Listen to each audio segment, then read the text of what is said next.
Buenas tardes, hermanos, amigos, el Señor les continúe bendiciendo. Sean bienvenidos a la Iglesia Dios Establece, este nuevo año. Estamos comenzando nuestras actividades.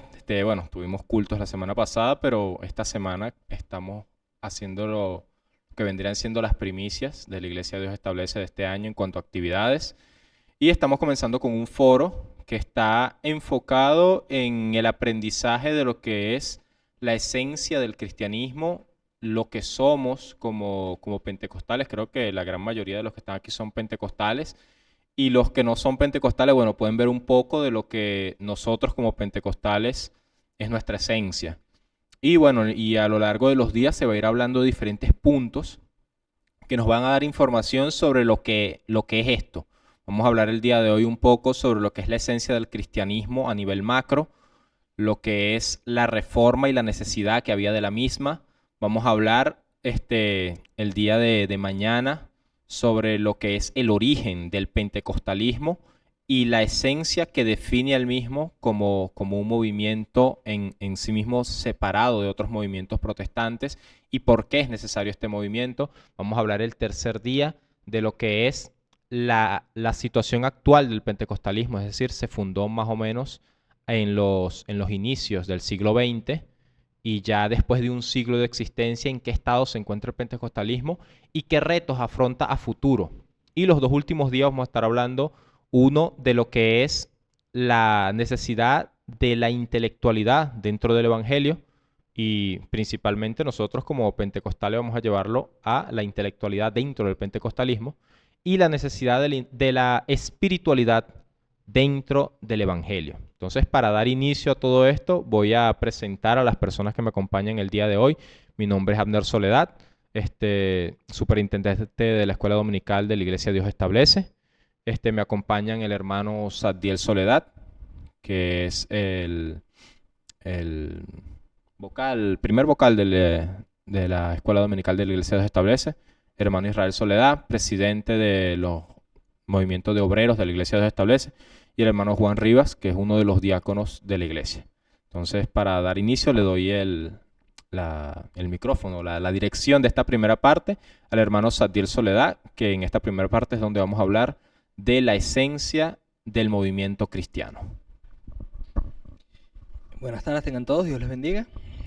Y yo creo que no hace falta mucha más presentación, aparte de la que ya se dio, pero creo que si hablamos de iglesia, de cristianos, de cristianismo, es importante como que ver a qué nos lleva nuestra mente cuando hablamos de este término.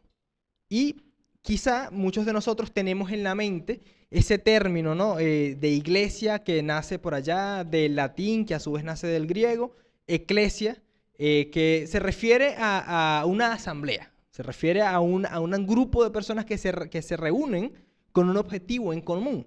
Ahora, eso para nosotros no significa demasiado porque asambleas hay en muchos lugares. Ahora, ¿qué pasa con nosotros? La iglesia de Cristo, ¿qué hay? ¿Qué podemos decir sobre eso?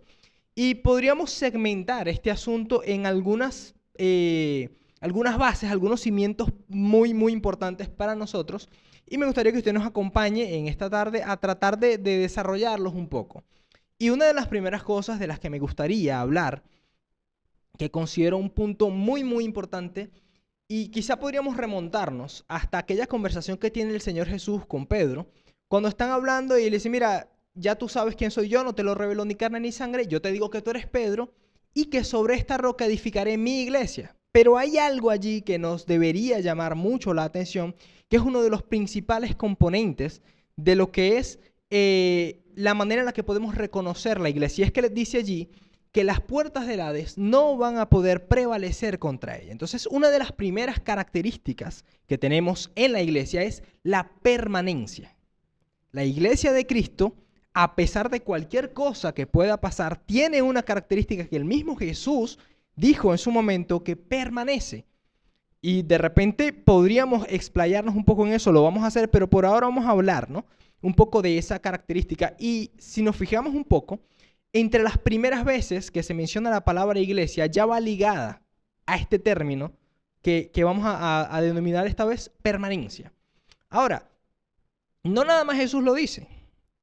En el tiempo del Señor Jesús, cuando están ocurriendo, o bueno, más adelante del Señor Jesús ya en el libro de los Hechos, vamos a encontrar un evento, un hecho, valga la redundancia, que nos habla de esto mismo y vemos que no es solo el Señor Jesús quien habla de esta permanencia, sino que el mismo Gamaliel, un hombre respetado entre los judíos de la época, dice algo muy curioso, muy importante. Él dice, mira, cuidado con esta gente con la que se están metiendo, porque ya se han levantado otros más que tuvieron un movimiento con fuerza, que tuvieron un movimiento que hablaba. Si nosotros vemos la historia de estas personas que menciona Gamaliel, estamos hablando de personas que también se hicieron mesías, que se hicieron héroes, que se hicieron líderes, y Gamaliel dice algo muy importante: ellos no permanecieron.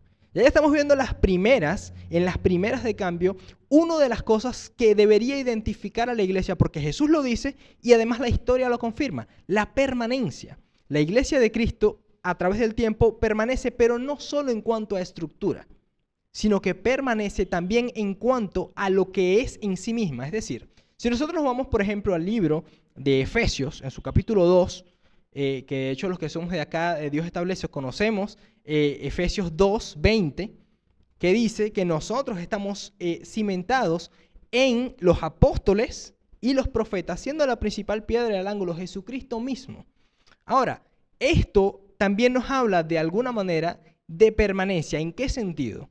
Ya no estamos hablando solo de una estructura que permanece a través del tiempo en cuanto a cualquier tipo de denominación, sino que estamos hablando de que la simiente de esta misma también permanece a través del tiempo. No es posible moverla. Podemos sobreedificar, pero la simiente debe permanecer.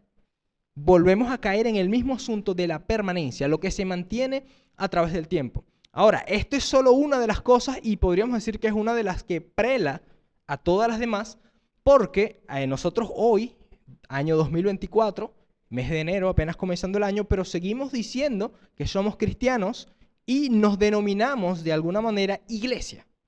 Es decir, que para nosotros, en nuestro sentido, esa permanencia ha existido. Ahora, no es lo único, porque hay muchas cosas que pudiéramos llamar a través de la permanencia, que pudiéramos medir a través de la permanencia, pero que eso no necesariamente las hace iglesia. Entonces vamos a tratar de ver un poco más allá. Cuando nosotros hablamos de iglesia y ya sacando aparte de la permanencia, de iglesia de Cristo, de iglesia cristiana, hay algo que debería identificarnos además de esto, y es qué es lo que nosotros estamos llamados a hacer. Si nosotros nos remontamos hasta, por ejemplo, el libro de Lucas, yo considero que la mayoría de nosotros como cristianos casi siempre tenemos algún versículo que otro que nos llama más la atención, que tenemos muchísimos versículos en la Biblia, pero todos tenemos como que algunos que lo hemos estudiado, le hemos dado vueltas, y por lo menos uno de los versículos que más me gusta a mí se encuentra en el capítulo 2 del libro de Lucas, en su versículo 14, que es el mensaje, un mensaje corto y preciso que dan los ángeles, que resume muy bien lo que es en cuanto a predicación, en cuanto a mensaje, el Evangelio de Cristo. Gloria a Dios en las alturas y para los hombres paz y buena voluntad. Ahí tendríamos muchas cosas de las que podríamos hablar. El hombre y Dios no estaban en paz. El hombre y Dios estaban en una guerra, en una enemistad, en la cual Dios envía a su Hijo. Conocemos bastante la historia del Señor, hemos leído la palabra, pero me gustaría quedarme con ese mensaje. Paz y buena voluntad para con los hombres en la tierra. Eso es un mensaje que nos habla de salvación y de una salida, de un escape a la guerra en la que el hombre se encontraba con Dios. Cristo habló de este mensaje durante su tiempo en la tierra, y nosotros, como iglesia, somos herederos de esa predicación, de ese mensaje de salvación. Ahora, podríamos desglosar rápidamente este asunto, y si lo ponemos de alguna manera, es importante recalcar algo que el mismo Señor Jesús siempre mantuvo en el aire de esa predicación. Y podríamos, antes de hablar del Señor Jesús, podríamos hablar de Juan el Bautista. Juan el Bautista, que es el que precede en ministerio al Señor Jesús. Hemos hablado bastante sobre eso, podríamos resumir rápidamente. Juan el Bautista es como quien entrega el testigo al Señor Jesús. Hablamos de que viene de una ascendencia sacerdotal, era el que de verdad debería haber estado, valga el juego de palabras, debería haber estado en ese lugar sacerdotal, y es quien le entrega al Señor Jesús. Él comenzó su mensaje diciendo: arrepentidos y convertidos, porque el reino de los cielos se ha acercado. Entonces vamos a tomar dos cosas aquí. Tanto el mensaje de salvación del que hablan los ángeles cuando viene el Señor Jesús a la tierra, como el mensaje que tanto Juan como el Señor Jesús predicaron, arrepentidos y convertidos, para poder alcanzar esa salvación, porque el reino de los cielos se ha acercado. Entonces, segundo, aparte de la permanencia, porque hay muchas cosas otras que pueden permanecer, aunque no a la manera de la iglesia, ya eso lo hablaremos un poco más adelante, tenemos un mensaje que es importante. Arrepentimiento para poder alcanzar la salvación. Estas dos cosas no pueden faltar a cualquiera que se denomine como iglesia de Cristo. ¿Por qué? Porque Cristo vino a esta tierra a predicar un mensaje en el cual el hombre debía arrepentirse para poder tener nuevamente comunión con Dios. Entonces es muy importante que entendamos que vamos como que haciendo, no sé cuántos llegaron alguna vez a jugar ese tipo de juegos en el que te van dando características de cosas y tú comienzas a armar el personaje. Bueno, algo así es como esto. Ya tenemos que la iglesia de Cristo permanece, la iglesia de Cristo se continúa dando el mensaje que dio Cristo de arrepentimiento para salvación, y tenemos otra cosa más que acontece cuando el Señor Jesús se va físicamente del entorno en el que estaba con sus apóstoles, y él dice: yo os enviaré al Consolador, el Espíritu Santo de Dios. Yo creo que es algo tan importante que a la vez ha pasado tan por alto en muchas otras denominaciones que pudiesen asumirse como iglesia o no, y es que el Señor Jesús nos envió al Consolador, al Espíritu Santo, porque el Espíritu Santo es el que nos va a guiar a toda verdad. Si Él no se encuentra con nosotros, aunque Él dijo: ustedes saben a dónde yo voy, conocen el camino, pero yo les envío a mi Espíritu, yo les envío al Consolador para que Él los guíe a toda verdad. Entonces, hablamos permanencia, hablamos de mensaje y hablamos de una compañía que no puede faltar a todo aquel que se denomine, que se sienta iglesia de Cristo. El Espíritu Santo de Dios, que debe guiarnos a toda verdad, y no nada más que va a guiarnos a toda verdad, sino que es quien, por ser Dios, nos mantiene en comunión constante, nos dice cómo o nos guía cómo orar, cómo comunicarnos con Dios, y nos mantiene en esa comunión con Dios que necesitamos diariamente para poder, en el mundo en el que nos encontramos, seguir sirviendo a Dios. Entonces, vamos a ver si estamos de acuerdo, ¿no? en estos planteamientos. Me parece que como iglesia, me parece que estas tres cosas deberían para nosotros ser primarias. No sé si estamos de acuerdo acá. Bueno, creo que no estar de acuerdo con eso es tener una idea muy distinta de lo que es la iglesia. Ahora, ¿qué pasa? Y esto es importante que se entienda, porque con algunas personas que yo hablé antes de realizar esta actividad, le dije: es bueno que manden jóvenes, más allá de que pueden venir de cualquier edad, pero digo que no que no manden a los adultos, sino que le digan a los jóvenes: vayan. ¿Por qué? Haga una encuesta si puede y si quiere en las congregaciones que conoce, y aún entre los ministros haga la pregunta de que le definan qué es la iglesia. Dentro de los creyentes que usted conoce, y usted va a notar que definir lo que es la iglesia es algo que muchas personas nunca se han tomado el tiempo de preguntarse: ¿qué es esto? O sea, soy cristiano, ajá, pero ¿qué significa ser cristiano? Bueno, yo voy a la iglesia y yo me congrego y yo oro, ajá, pero ¿cuál es la esencia de eso? ¿Cuál es la idea? ¿Cuál es el propósito? Oye, qué buena pregunta.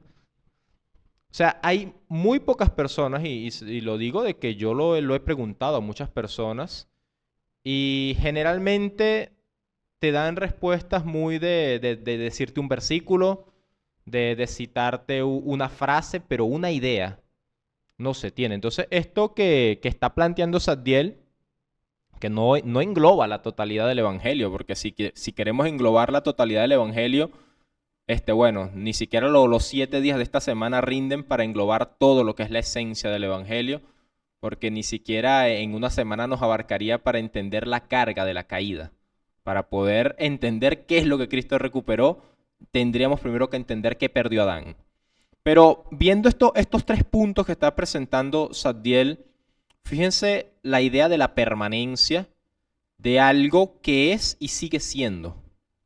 Porque muchas veces se habla de que fulano en algún momento hizo tal cosa. Dice, oye, no, mira, fulano es un hombre muy inteligente. ¿Por qué? No, es que en el 2005 él dijo esto. Ok, entonces fulano fue inteligente en el 2005. ¿Qué cosa está diciendo fulano ahorita? No, ahorita está hablando una gran cantidad de vastedades, pero él en el 2005 dijo tal cosa. Ok, pero entonces no permaneció. Mi papá estaba hace poco, ayer creo que el domingo, estábamos hablando de un joven que se hizo famoso. No recuerdo el nombre, él me lo mencionó, pero no lo recuerdo. ¿Cómo? Carlos Blanco, un español. Parece que de niño lo entrevistaban y daba unas respuestas en cuanto al planteamiento teísta muy acertadas. Pero parece que al día de hoy es agnóstico. Para los que no lo conocen, el agnóstico es similar al ateo, solo que no niega la existencia de Dios, pero duda de ella. Va por el mismo camino. El asunto es que ese hombre, aun cuando fue una eminencia en su niñez, no permaneció. Entonces tenemos muchas personas que en algún momento han podido ser parte de la iglesia, o algunas personas que han tenido ideas similares a la iglesia, que uno podría decir, oye, esto parece iglesia. Pero con el paso del tiempo, esa idea se degrada, esa idea pierde su firmeza y cae. Entonces no permanece, y ahí es donde uno comienza a decir, ¿realmente esto era parte del proyecto de la Iglesia de Cristo? Y si lo era, ¿por qué no permaneció? Ahora, fíjense que el tema de la salvación es un asunto fundamental.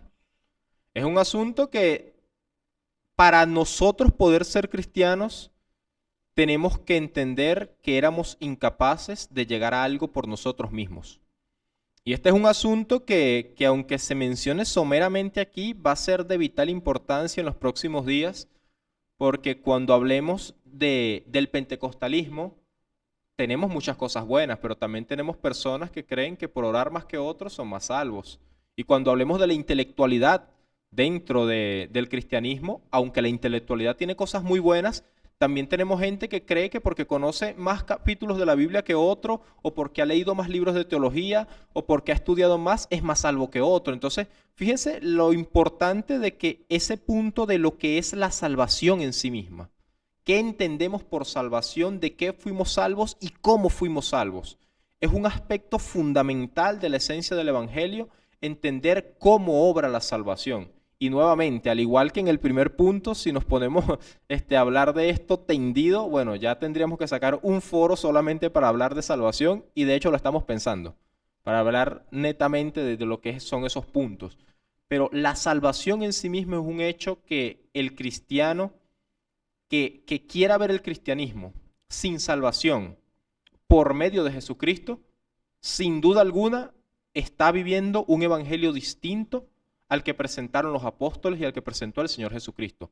El hecho de que la salvación venga por esa única vía es fundamental para que el hombre a la larga pueda tener ese nuevo nacimiento que se habla luego, de que el hombre pueda entender que estaba mal, que él fue incapaz de solucionar la carga de su pecado y diga, yo tengo que seguir a este hombre que me salvó.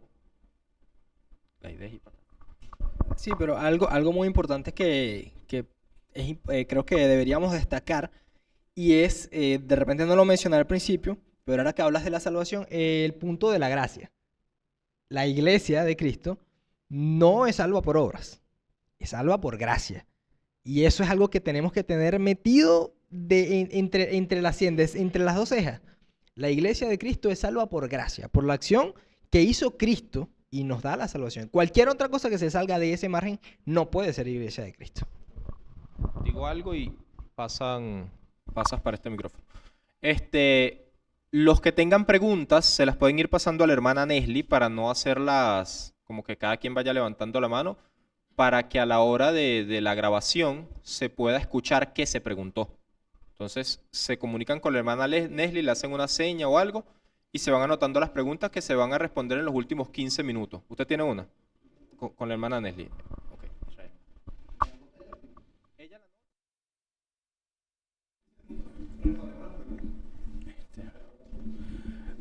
Creo que una de las cosas, o sea, la Biblia es su propio intérprete Y si nosotros buscásemos una manera de identificar qué es el cristianismo, qué es la iglesia, Cristo autodescribe a la iglesia como su cuerpo. Yo diría que si tuviésemos que definir qué es el evangelio, qué es la iglesia, en el sentido espiritual, la iglesia es una esposa. La iglesia es una esposa, y entender qué es una esposa y cuáles son las funciones de una esposa nos ayuda a nosotros a entender qué es el evangelio. ¿Por qué digo esto? Porque si Cristo mismo dice que la iglesia es su cuerpo y que la iglesia es su esposa, yo creo que entonces nosotros deberíamos de tratar de indagar qué es una esposa según el modelo bíblico, qué significa eso y qué implicaciones tiene. ¿Por qué? Porque nosotros estamos viviendo en un mundo altamente convulsionado, donde los conceptos se han permeado, donde los conceptos se han perdido, y si nosotros vamos a mirar y decimos, bueno, la iglesia es la esposa de Cristo, y buscamos el concepto de esposa dentro de nuestro entorno, probablemente no demos con el concepto correcto, que es el que quiere la Biblia. ¿Por qué? Porque decía el hermano Sadiel que una de las características del cristianismo, de la iglesia, es la permanencia. Una esposa, decía, si no recuerdo, si no estoy equivocado, C.S. Lewis en el libro Mero Cristianismo, Lewis decía que el honor de la familia lo mantiene la mujer. Es decir, que la mujer es la cara de la familia. Y uno podría decir, ajá, ¿cómo? Pero si normalmente se asume que la cara de la familia es el hombre. Bueno, C.S. Lewis en Mero Cristianismo, él dice que la mujer, dice, el hombre es quien sustenta la familia, pero es la mujer quien guarda el honor de la familia. Voy a proceder a explicar esto básicamente en las palabras que utilizaba Lewis. Lewis decía, mire, si un hombre tiene relación con otra mujer, el hombre es mal visto, pero la familia no. Si el hombre engaña a su mujer, el hombre es mal visto, pero la familia no. Pero si la mujer de ese hombre tiene relación con otro hombre, la familia entera pierde su dignidad. ¿Se entiende lo que estoy diciendo? O sea, la permanencia, en este caso, cuando nosotros tratamos de encontrar qué significa la iglesia, y Cristo dice, la iglesia es la esposa, es el cuerpo. Entonces yo necesito identificar en mi mente qué es la esposa según Dios, qué significa esto. Entonces la permanencia y el honor que debe guardar en este caso la mujer como esposa habla de su esposo y de la familia que tienen. ¿Qué quiero decir con esto? De que la Biblia dice lo siguiente, el que me ama mi palabra guardará. Vemos que en diferentes pasajes de la Escritura habla de una manera acerca de lo importante que es para Dios la permanencia. ¿Por qué? Porque Dios es un ser eterno. Dios es un ser eterno que ha permanecido desde siempre y que permanecerá. Ahora, una de las cosas que dijo el Señor Jesús en contra de la decimos hablando de la no permanencia. No sé si recuerdan que en el libro de Juan, el Señor Jesús dice así, vosotros sois hijos de vuestro padre el diablo, y sus obras quieren hacer. Dice, él ha sido homicida desde el principio, y fíjese una de las características uno de los adjetivos que el Señor Jesús le coloca a Satanás, dice, porque él no permaneció en la verdad. Es decir, que la permanencia es bien vista por Dios y la no permanencia es vista de una manera tajante por Dios al punto que se le está adjetivando a Satanás. Es decir, Satanás no permaneció en la verdad. Creo que palabras más, palabras menos, no voy como a entrar en el punto de la salvación como para no irnos demasiado por allí. No estoy diciendo con esto, hermanos, que si nosotros fallamos una vez, eso indica que nosotros no permanecimos en la verdad, no. Lo que quiere decir es que nosotros, independientemente de que podamos equivocarnos, sabemos siempre a dónde regresar.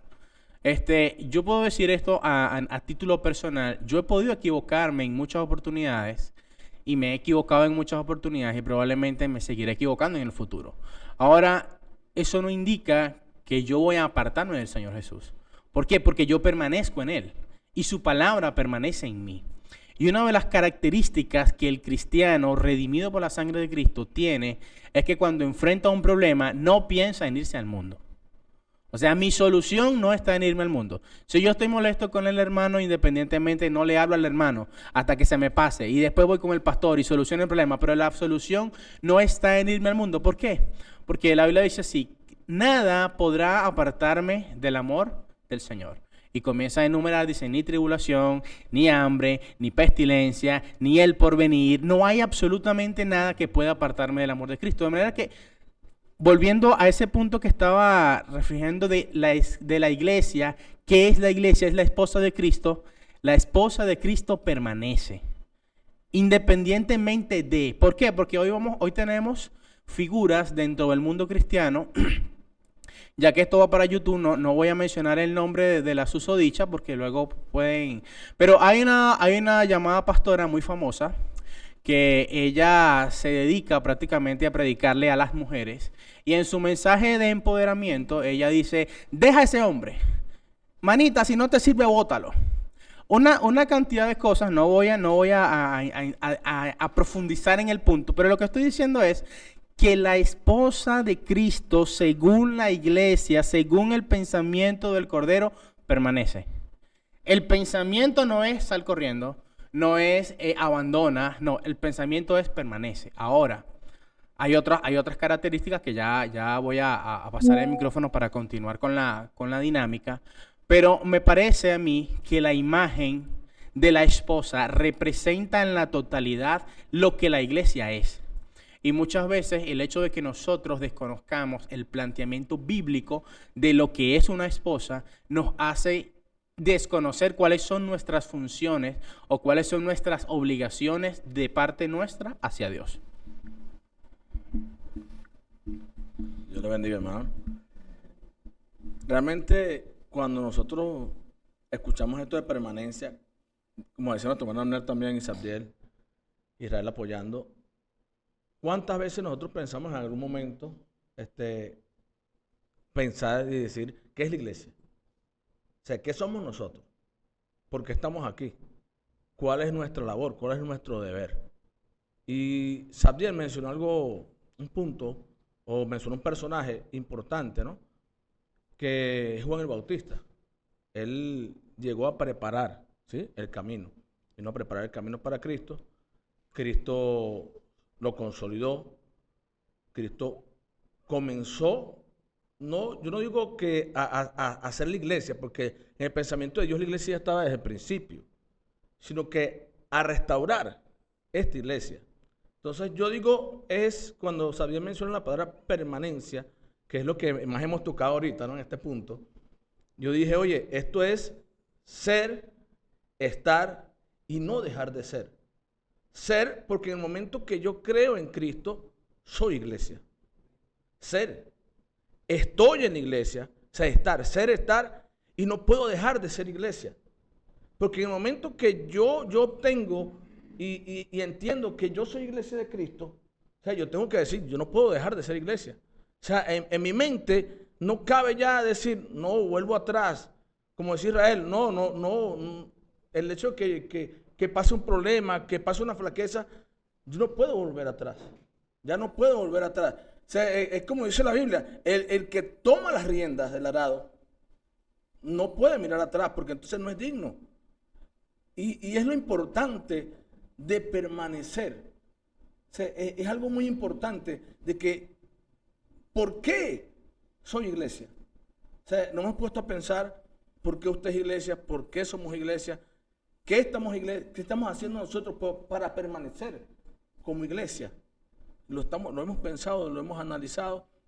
Entonces, es algo que está en un planteamiento divino, que Dios en su infinita misericordia, hoy nosotros podemos quizás ver atrás y ver todo lo que ha pasado con la iglesia, todo lo que ha acontecido con la iglesia hasta hoy. ¿Y qué estamos haciendo nosotros para que la iglesia siga permaneciendo, para que nosotros como iglesia, la iglesia pueda permanecer en un futuro?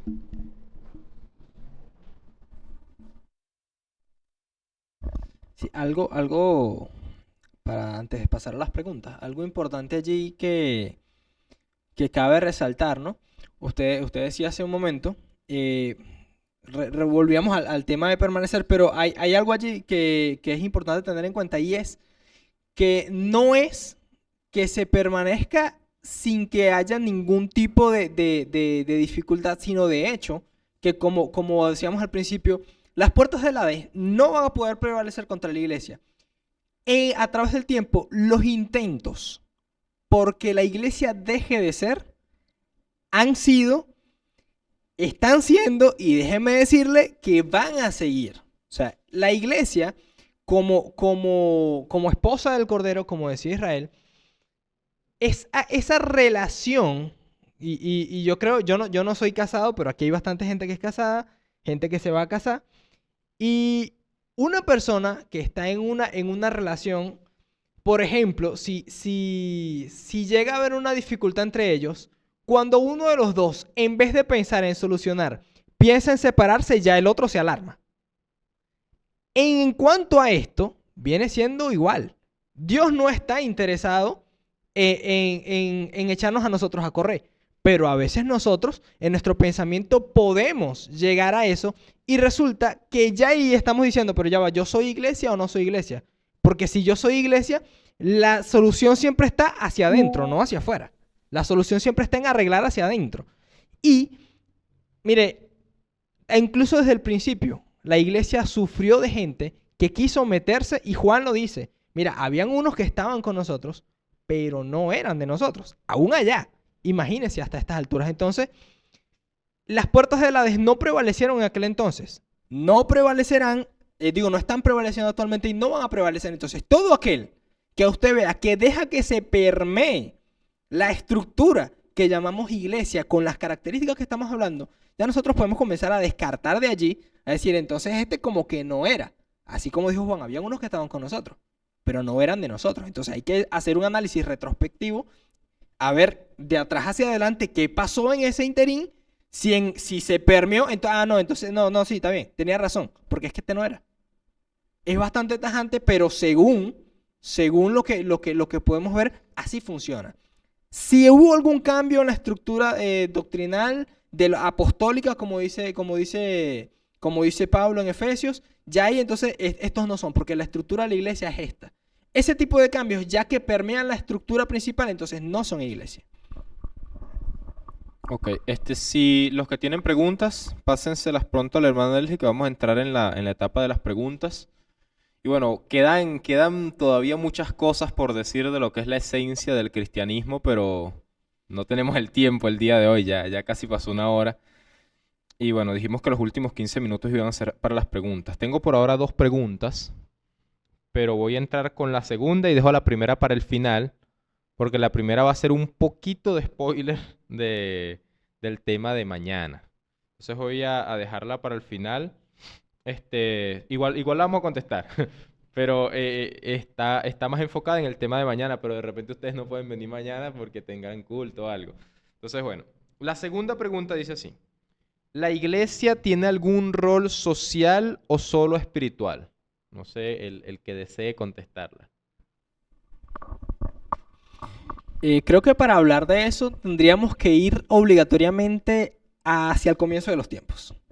El ser humano no está diseñado para hacer ese tipo de separaciones. El sistema que ha venido a través del tiempo, después de la caída del hombre, ha hecho necesario que hayan separaciones entre lo social, entre lo espiritual, entre lo político, pero realmente el hombre está hecho para ser gobernado por Dios. Para comenzar por ahí. Si estamos hablando de gobierno, estamos hablando de sociedad. Así que el hombre realmente está hecho para vivir en una sociedad, hablando en lo social, que esté regida por Dios. Así que en este sentido, la iglesia no puede hacer la separación entre lo social y lo espiritual. Además de esto, un cambio espiritual inevitablemente produce un cambio social. No hay manera de que no sea así. ¿Por qué? Porque la sociedad está vamos a verlo así. ¿Alguien recuerda por lo menos cuando vieron cuando todavía daban familiar y ciudadana, que le preguntaban qué es la sociedad? La sociedad se compone de un grupo de familias que alrededor de un núcleo hacen una sociedad. ¿Alguien me define en ese sentido, cómo se estructura la iglesia? Un grupo de familias en torno a un núcleo que estructuran una iglesia. En cuanto a eso, no en cuanto a doctrina, pero en cuanto a esa parte, entonces, ¿cuál es la diferencia? Ninguna, en ese sentido.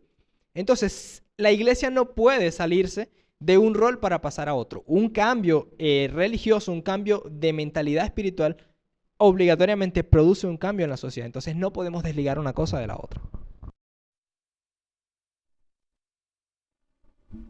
Ok. Hay algo que va como muy de la mano, ¿no? Comparto lo que dice Sadiel, pero hay algo llamado forma y fondo. Es decir, yo puedo hacer algo de una manera, pero mi intención ulterior es otra.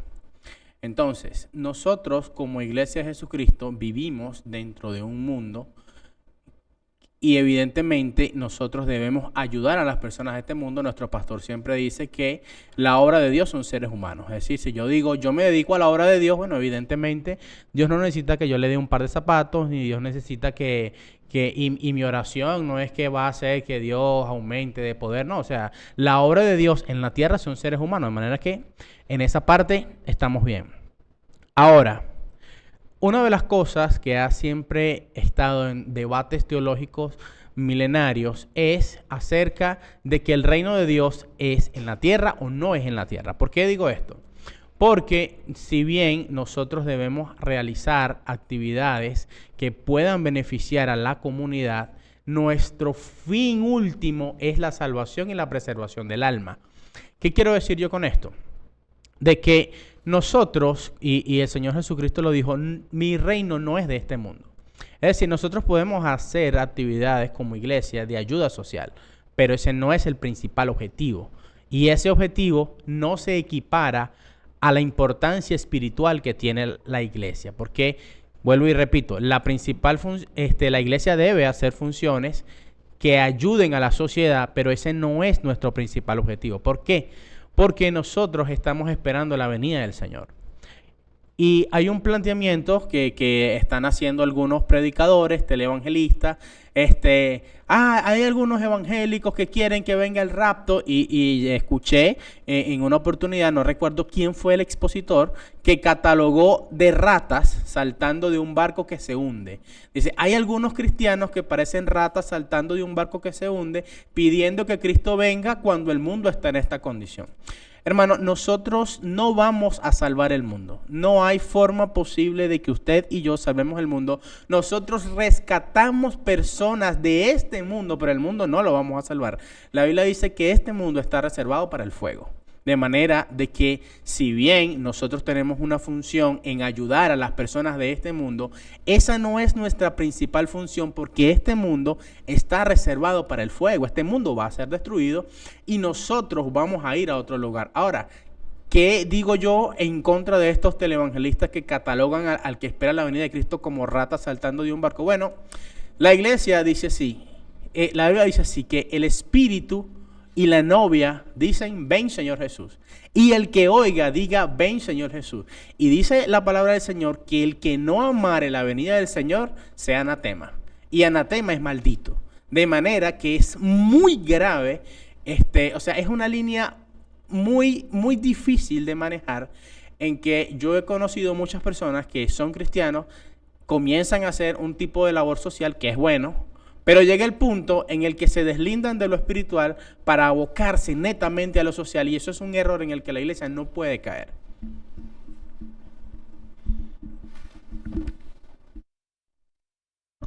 Ok, entonces, no sé si con eso se responde la segunda pregunta. Voy a responder rápidamente la primera. Dicen, ¿cuál es el origen de la palabra pentecostalismo?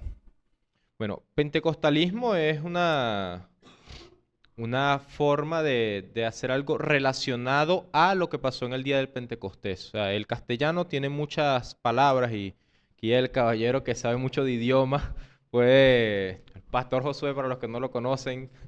El castellano tiene muchas palabras, por lo menos cuando se habla de algún sonido proveniente de la garganta, se dice gutural. O sea, ese al en una gran parte de los casos es algo relacionado a otra cosa. Entonces, pentecostal es relacionado a lo que sucedió en el día de Pentecostés. O sea, se está tomando de alguna forma el ejemplo de lo que hubo en el día del Pentecostés, es decir, el derramamiento del Espíritu Santo, y se está diciendo, tenemos un movimiento que se relaciona o se enfoca en lo que sucedió o se identifica en lo que sucedió en el día de Pentecostés, y por eso se llama pentecostal. O sea, esa es la idea. Igual el día de mañana y pasado mañana posiblemente ahondemos un poco más en lo que son los orígenes del pentecostalismo. Principios del siglo XX por allá. Luego mañana seguimos con ese punto. Ahora, dentro de todo este asunto de permanecer y de lo que es la esencia del cristianismo como tal, para ya ir avanzando hacia el siguiente punto, fíjense lo que es el planteamiento bíblico fundamental que debe existir en la vida del cristiano, en la vida del creyente, y es que el fundamento de Dios está firme. Es decir, ¿por qué las puertas del Hades no prevalecerán contra la iglesia del Cordero? No es porque Abner vaya a orar más que los demás, que es bueno que oren. No es porque Abner vaya a leer más que los demás y Abner va a salvar la iglesia, o que ninguno de nosotros va a salvar la iglesia. Cada uno de nosotros tiene una función y debemos cumplirla. Pero la iglesia no reposa en ninguno de nosotros. Ninguno de nosotros es capaz de dar vida a la iglesia, ninguno de nosotros es capaz de mantener a la iglesia, sino que la iglesia reposa en la idea fundamental y estructural de que el fundamento del Señor está firme. Es esto lo que hace que la iglesia se mantenga y pueda seguir avanzando a pesar de todo lo que ha sucedido en estos 2000 años de historia, que uno dice, ¿cuántos movimientos, cuántas ideas?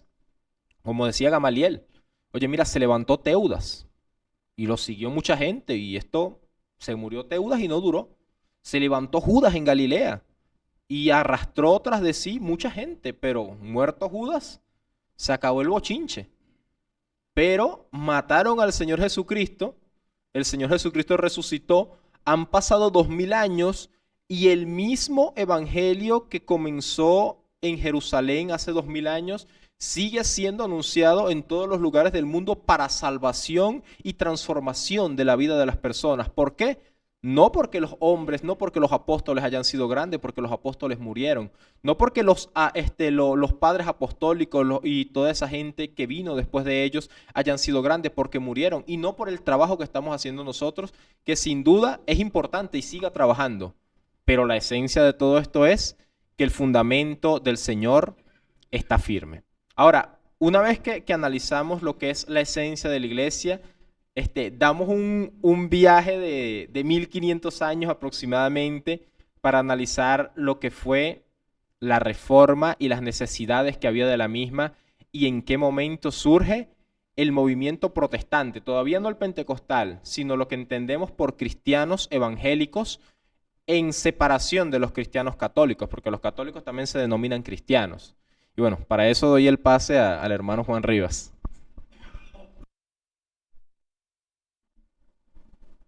Gloria a Dios. Dios le bendiga nuevamente, mis hermanos. Que estamos nuevamente. Realmente, como decía nuestro hermano Noel, ¿no? Pasaron más o menos aproximadamente 1500 años de lo que estamos hablando al principio. Dimos un salto bien grande, ¿no? Pasaron muchas cosas después de Cristo, los apóstoles, muchos fueron muertos, muchos fueron perseguidos, muchos fueron quemados. Infinidad de cosas pasaron. Pero en todo ese transcurso de lo que pasó, hermano, llegamos a un punto, que es lo que Abner mencionó, que es la reforma. O sea, hubo una reforma. Entonces nosotros decimos, pero ¿por qué si Cristo se encargó de mantener una iglesia y los apóstoles se encargaron de predicar, tratar de mantener la iglesia, una iglesia santa? ¿Por qué hubo necesidad de una reforma? ¿Por qué una reforma? ¿Por qué se levanta Martín Lutero, clava 95 tesis en la catedral de Wittenberg? ¿Por qué pasa todo esto? Entonces tenemos que ir retrocediendo un poquito más en el tiempo de Martín Lutero, ahora aproximadamente 300 años más atrás de Martín Lutero. Martín Lutero más o menos esas 95 tesis la clavó en año 1515, creo que fue 1515 más o menos. Entonces 300 años antes aproximadamente, en el año 1170, en medio ya saliendo del oscurantismo, estábamos estudiando el oscurantismo por ahí, más o menos. Tenemos que más o menos, imagínense la situación, hermano. Nosotros hoy en día lo vemos tranquilamente, normalmente, porque es realmente entrar en ese punto y decir, oye, ¿qué estaba pasando con la iglesia? ¿Qué pasó con la iglesia? Que hubo una necesidad de una reforma. Entonces, en el año 1170 hay un hombre que se levanta que se llama Pedro Baldo. Este hombre, yo no voy a decir que no era cristiano, sino que no estaba ligado directamente con la parte del sacerdocio, con la parte católica.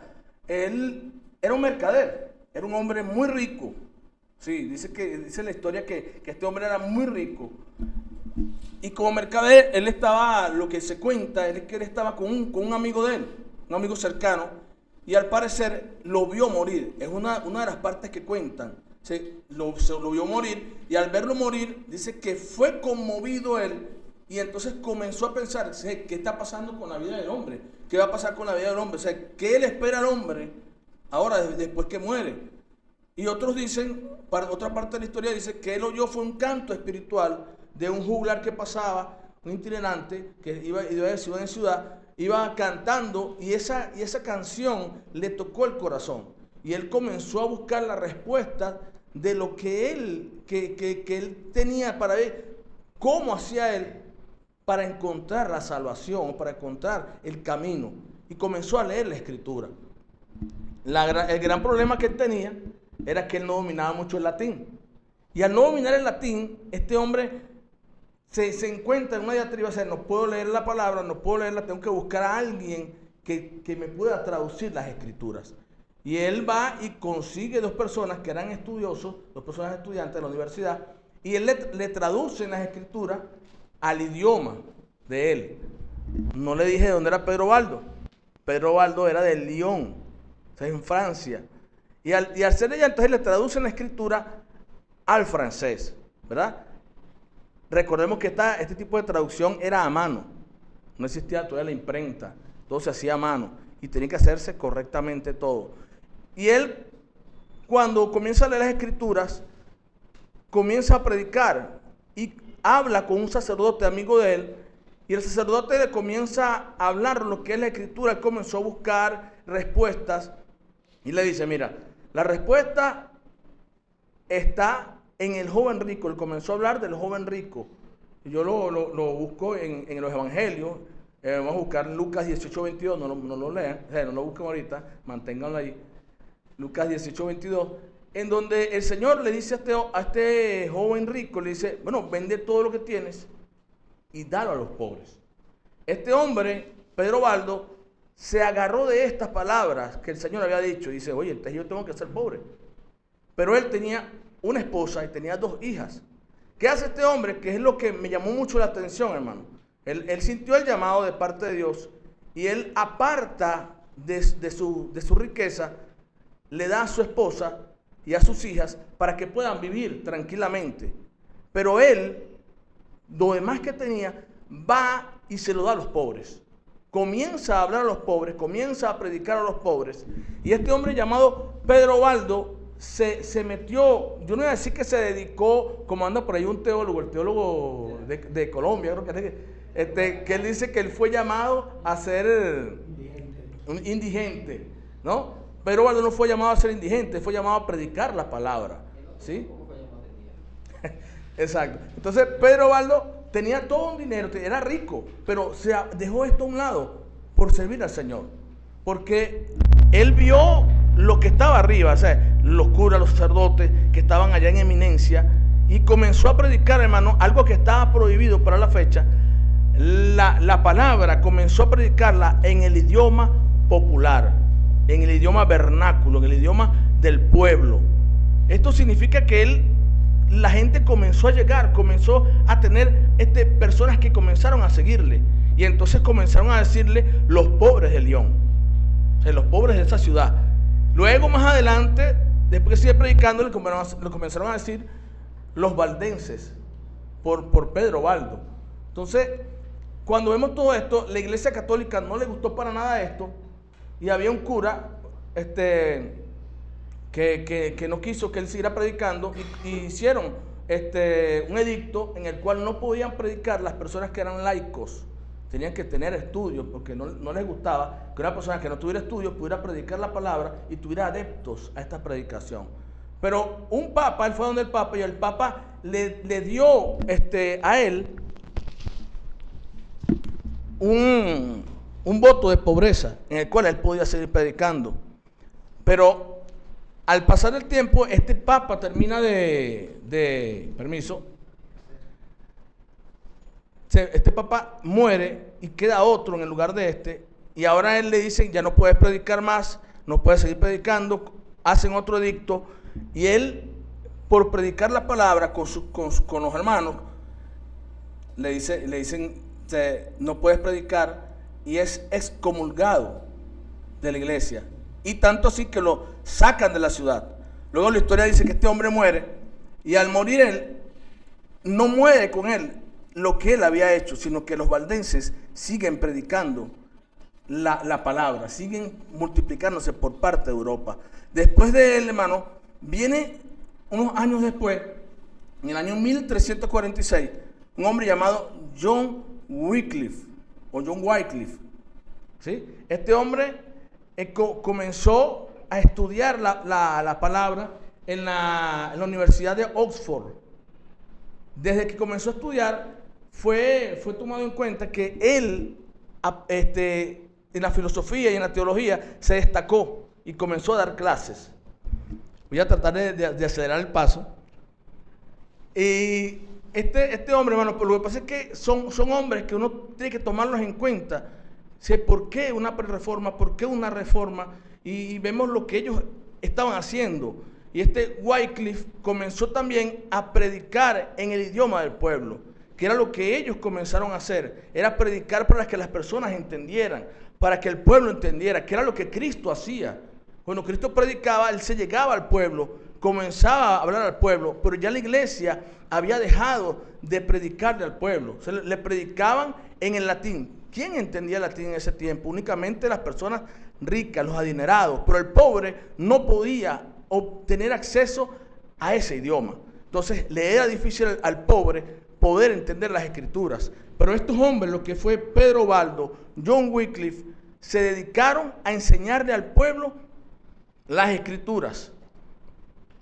Luego a él, un momento que el Papa o la Iglesia de Roma le exigió al pueblo inglés una contribución para ellos, para la iglesia, y Wycliffe le dijo al rey, no vamos a darle porque la iglesia católica ya tiene mucho dinero y Dios nos ha llamado a nosotros a ser pobres. O sea, el cuerpo de Cristo, la iglesia de Cristo tiene que ser pobre. Cuando vemos esto, de repente con nosotros choca estas palabras, ¿no? Pero ahorita podemos tratar este punto. Entonces, John Wycliffe le dice que no. Y cuando se menciona todo esto, el papado, la iglesia católica, no le gustan los edictos de Wycliffe, y entonces a él lo catalogan como ministro del error. Pero a él también es conocido en la iglesia como la estrella de la mañana. O sea, por las palabras que él tenía, por la forma de hablar, por la forma de dirigirse al pueblo. Luego a él tratan de matarlo, pero no pueden porque el pueblo el pueblo inglés amaba mucho a este hombre y lo protegen. Pero él estaba traduciendo la Biblia al inglés porque él también quería que el pueblo entendiera la palabra de Dios. Y al estar traduciendo, él muere en el año, lo tengo por aquí anotado, en el año 1384, no puede culminar lo que era la traducción de las escrituras, no puede culminar. Y la iglesia de Roma tampoco pudo asesinarlo o pudo llevarlo a la hoguera. ¿Qué pasa después de que él muere? A los 43 años más tarde, la iglesia romana exhuma los huesos, saca los huesos y los quema. y luego esa ceniza que quedaron las vierten en el río Swift. ¿Por qué hacen esto? Pensando que la memoria de Wycliffe iba a ser olvidada. Pero no, aún así sus seguidores también siguieron predicando la palabra. Luego de John Wycliffe viene John Hus, un hombre que comenzó también estudios de teología. Y este hombre, hermano, era de Bohemia, que es lo que hoy está en el Checoslovaquia, en la parte sur de Checoslovaquia. Y él comenzó también, todos estos hombres lo que tenían en común eran que querían que el pueblo entendiera la palabra. Se habían dado cuenta que había una necesidad imperante de que el pueblo no le estaba llegando las escrituras, no tenían el conocimiento de la verdad y por eso había mucha perversión. O sea, en la iglesia católica ya habían muchos papas que tenían hijos y eso estaba todo oculto. Había perversión, querían el dinero para ellos solos, querían dominar sobre los demás pueblos. Y por eso es que estos hombres comienzan a hacerle frente a la iglesia y comienzan a hablar en contra de la iglesia. Comienzan a vociferar en contra de la iglesia. Y con John Wycliffe comienza lo que es también las indulgencias. No tan fuerte como estaba con Lutero, pero ya comienzan con él. Y él comienza... John Hus, perdón, dije Wycliffe, tienes razón. John Hus, estamos en John Hus, perdón. Él ya comienza lo que es las indulgencias. Y él también es enfrentado, ya él sí era sacerdote, él había estudiado el sacerdocio, y él sí es enfrentado directamente con la iglesia católica. La iglesia católica a él sí logra llevarlo a la hoguera junto con los libros, porque los libros que había escrito le decían que él era un hereje, porque estaba hablando en contra de la iglesia. Y cuando forman la hoguera, la forman con sus mismos libros, con sus mismos escritos, y ahí lo queman. Lo que pasó ahí en Bohemia fue que los seguidores de Hus, forman una guerrilla y dura 10 años una controversia que tenían entre el pueblo. ¿Por qué? Porque habían matado a un hombre el cual al pueblo pobre le estaba predicando la verdad. Luego de este hombre viene Girolamo Savonarola. Girolamo Savonarola. Este hombre también era un hombre, este hombre venía de una familia muy rica. No era pobre, sino venía de una familia muy rica. Su abuelo había sido médico y él estaba estudiando primero para ser médico. Luego a los 23 años decide estudiar para el sacerdocio porque él veía la necesidad que había también. Y él desde pequeño se tomó en cuenta que su carácter era un carácter recio, era un carácter en lo que él veía y leía, así lo quería hacer. Entonces Girolamo ve que en donde estaba él, en Italia, entra un rey, el rey Carlos VIII de Francia, y toma esa parte de Italia. No. Y saca a la familia que estaba gobernando allí, lo saca de la ciudad. Y entonces Girolamo, él comienza a gobernar la ciudad. Él comienza a gobernar la ciudad y trata de hacer una ciudad cristiana. Él quería formar una ciudad cristiana porque su predicación era fuerte. Era fuerte. Y al tratar de formar una ciudad cristiana total, al papado, a la iglesia de Roma, no le gusta el movimiento porque todo el pueblo está escuchando la palabra. Y entonces van contra él y lo toman prisionero junto con 3 seguidores. La historia dice que él fue torturado aproximadamente por 42 días de tortura. Y únicamente le dejaron sin tortura la mano derecha para que pudiera firmar lo que era que él negara todo lo que había hablado. Según parte de la historia dice que él firmó, él se retractó de lo que había dicho, pero luego que se retractó, nuevamente se volvió a retractar de su retractación y dijo que se arrepentía y pidió a Dios que lo perdonara por haber sido débil en esa ocasión. Pero él, yo lo estaba hablando con Andrés en estos días, y él murió, yo creo que una de las muertes más fuertes, ¿no? Porque aunque no se puede decir así, lo mataron 2 veces porque es imposible, pero a él lo llevaron primero al palo vil y ahí lo ahorcaron. Y después que lo ahorcan, entonces lo queman. O sea, querían darle a entender al pueblo que seguirlo a él, lo que esperaba era la muerte. Pero todos estos hombres, desde Pedro Baldo, Wycliffe, Hus, y Girolamo, le abrieron las puertas a Martín Lutero para que Martín Lutero pudiera entonces hacer la reforma. Porque Martín Lutero, aunque al principio leyó de Hus y no le gustó, después dijo, en el fondo, todos somos husitas. Todos somos husitas. Hus leyó de Wycliffe y Lutero también leyó de Wycliffe y de Hus. Entonces, todo esto, hermano, ¿había una necesidad? Sí la había, porque la iglesia que estaba encargada de hacer llegar al pueblo a los pies de Cristo se había corrompido.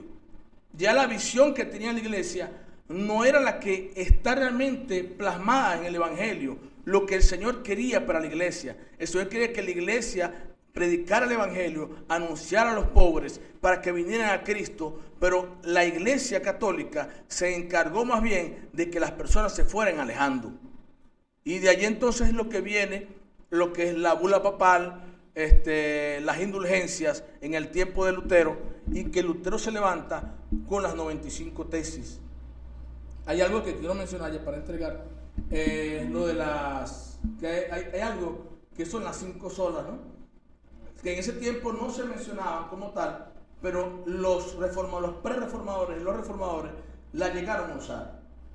Que era, voy a mencionar nada más 3, porque son 5, pero ellos más que todo mencionaban 3. Una era sola escritura, solo fe y sola la gloria de Dios. O sea, ellos mencionaban estas 3. Faltan 2, que es solo Cristo y solo gracia. Pero ellos mencionaban más que todo estas 3. Solo la escritura, porque le daban importancia a la escritura antes que al hombre. Porque lo que pasaba en aquellos tiempos es que los papas, los curas, los sacerdotes, eran los que gobernaban y mandaban y tenían autoridad aún en la parte civil. Y para ellos decían que no podía ser que la iglesia tuviera la autoridad en la parte civil. Y por eso ellos se levantaron y decían, solo la escritura es importante. Y solo la escritura no nada ni nadie puede estar.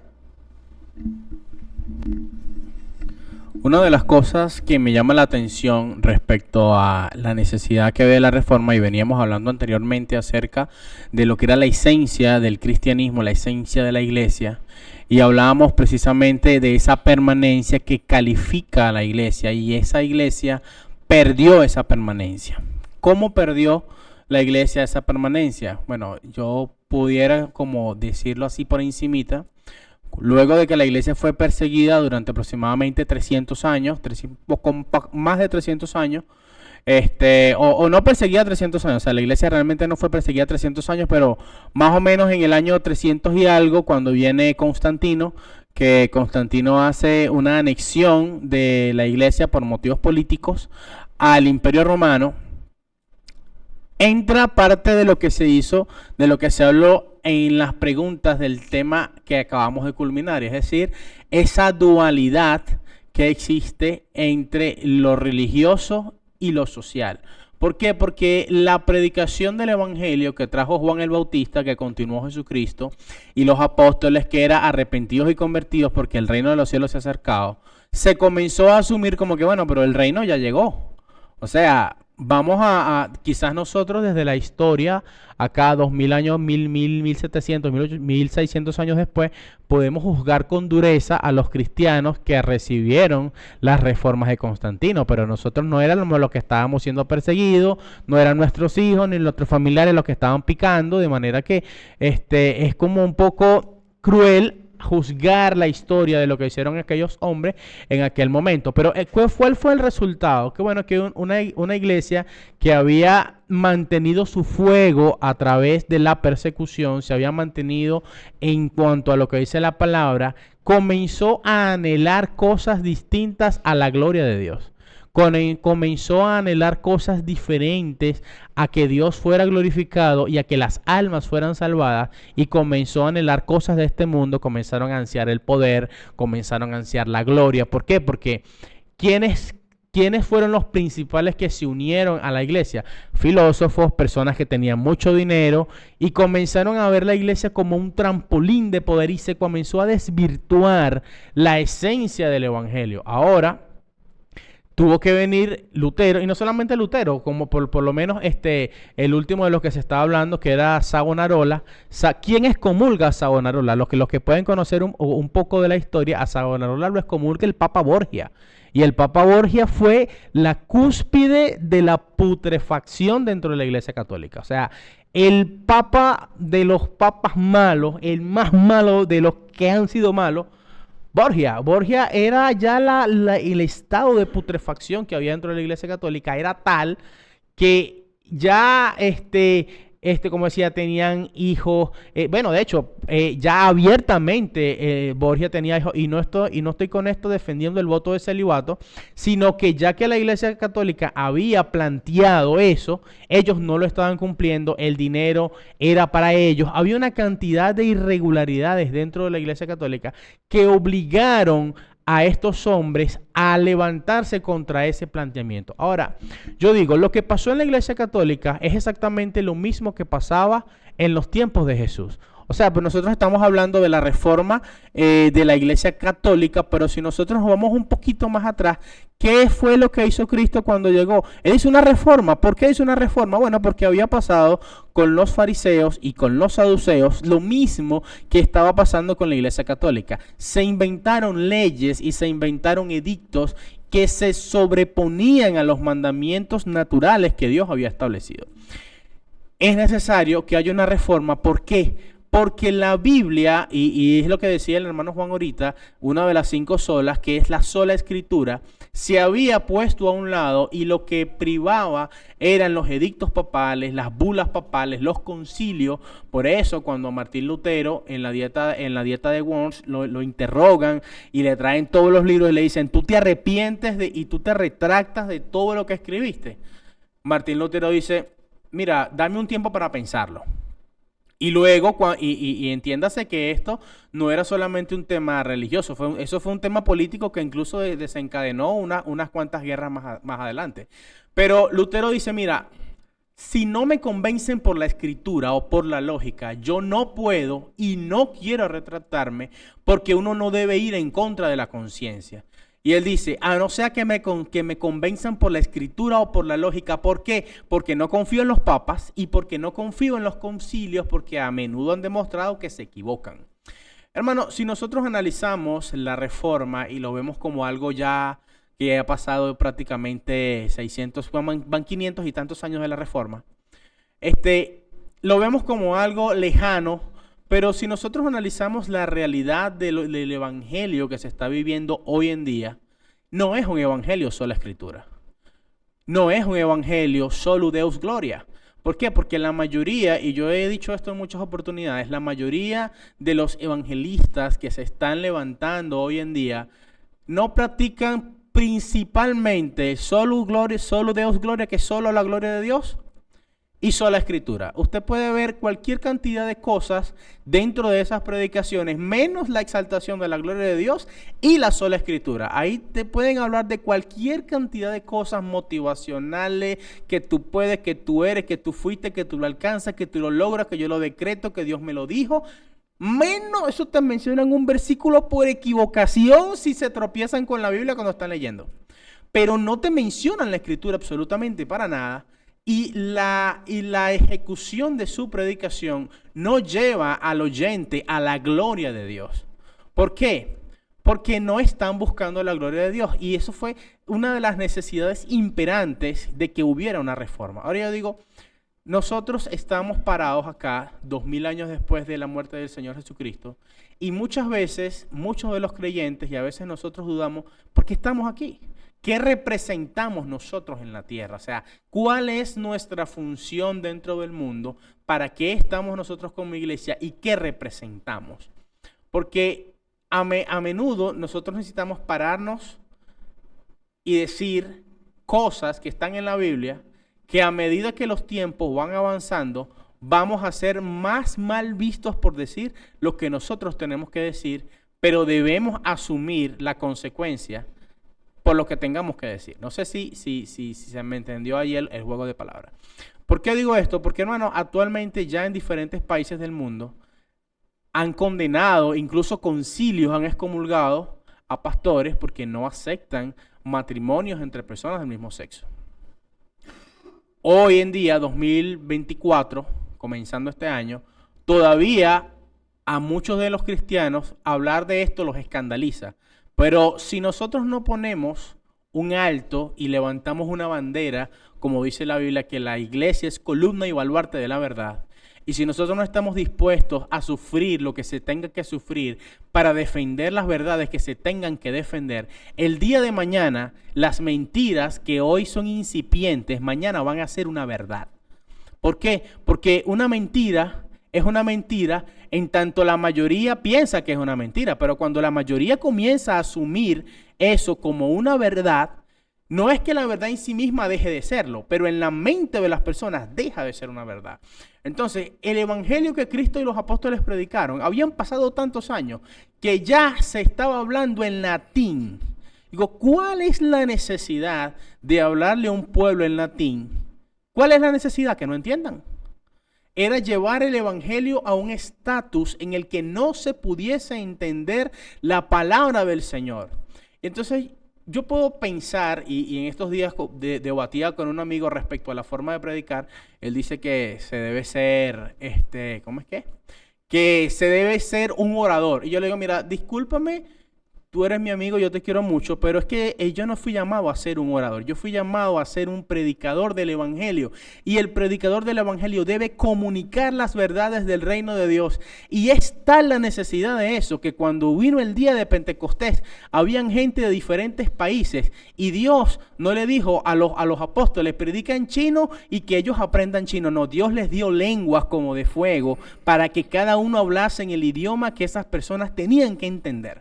Entonces, ¿qué quiero decir con esto? Que la función de la iglesia se ha perdido muchas veces cuando nosotros queremos colocarnos en una posición inalcanzable para el ser humano. Es decir, yo como cristiano soy perfecto, tú eres pecador, aléjate, apártate de mí y de paso te hablo en latín para que no me entiendas.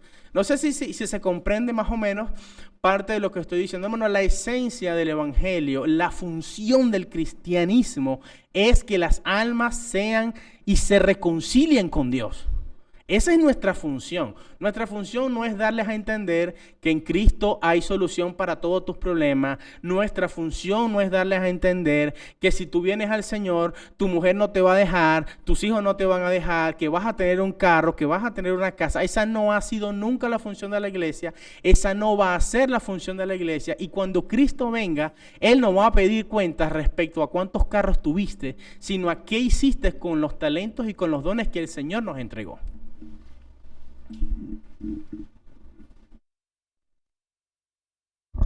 Bueno, fíjense que este asunto de la reforma y la necesidad que había de ella es fundamental porque en el día de hoy, al día de hoy, puedo calcular que van ya unos entre 3 y 5 años ya con fuerza, aunque eso debe venir de antes, de un movimiento neocatólico.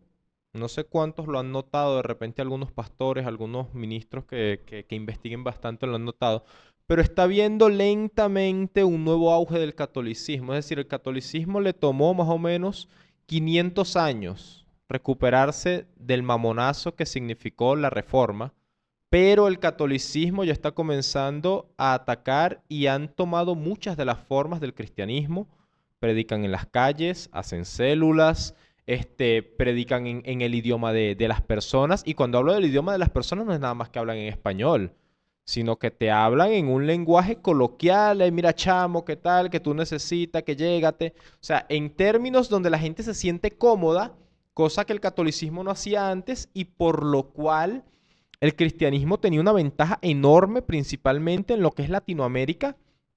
El cristianismo le llevaba una ventaja tremenda al catolicismo, pero está viendo poco a poco un auge nuevamente del catolicismo y una de las cosas que están haciendo es deslegitimar la reforma.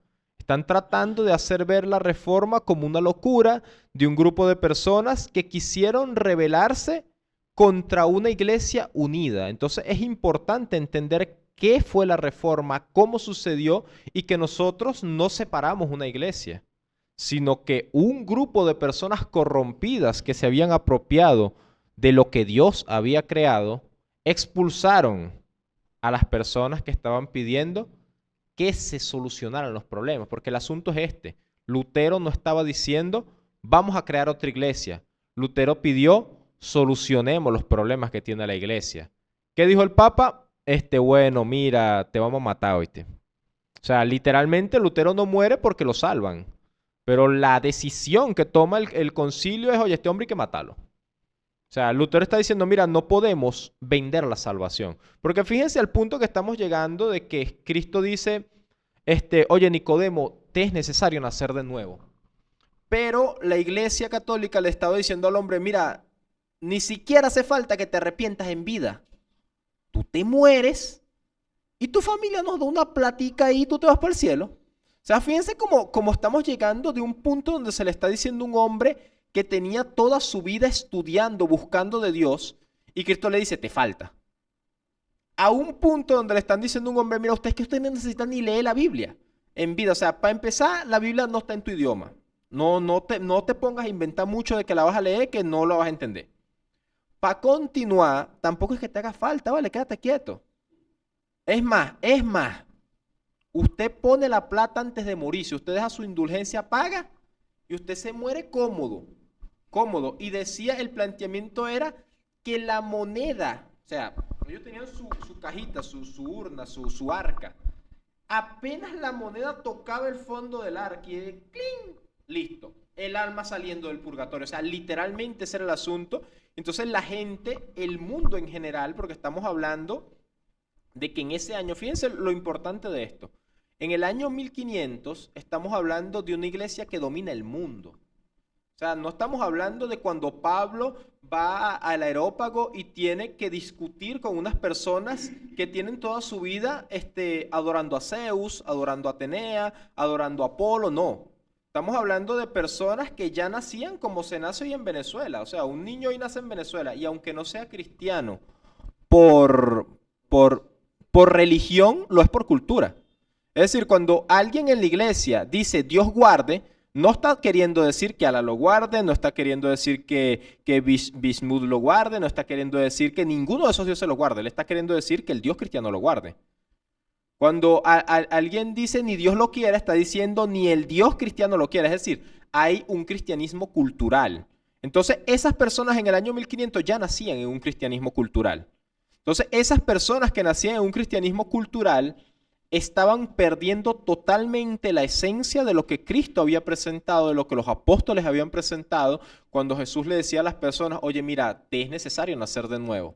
Cuando Jesús le decía a la mujer, oye, mira, ninguno más te condena, ok, muy bien, pero vete y no peques más. O sea, ese planteamiento de salvación, donde el hombre se sentía preso en su pecado y decía, no quiero morir así. O sea, el hombre inseguro de su muerte, se le estaba dando una seguridad de salvación después de la muerte, pero no la que había presentado Cristo. Y a su vez, y fíjense que estoy tratando de tomar los 3 puntos que presentó Sadiel al inicio. La permanencia, la salvación y el nuevo nacimiento. Entonces, no se estaba presentando la salvación, no se le estaba diciendo al hombre, cambia tu vida, y la iglesia no estaba permaneciendo en la esencia de lo que Jesús había traído a presentar a esta tierra. Entonces, es un asunto donde en medio de 3 factores que mencionamos al inicio, que hay más, pero de los 3 factores que mencionamos, ninguno de los 3 se estaba manteniendo. Entonces, un hombre dice, oye, Papa, vamos a hablar, Papa, ¿será posible que solucionemos esto? No es posible y te vamos a matar. O sea, no había ninguna intención de solucionarlo, independientemente de lo que la Iglesia Católica quiera decir en el 2024, independientemente de los cambios que se quieran presentar hoy en día, no había una intención de solucionarlo. Después de la reforma, ellos tratan. Y de hecho, muchas de las cosas que Lutero presenta, ellos las toman posterior a la separación, pero ya el daño estaba hecho.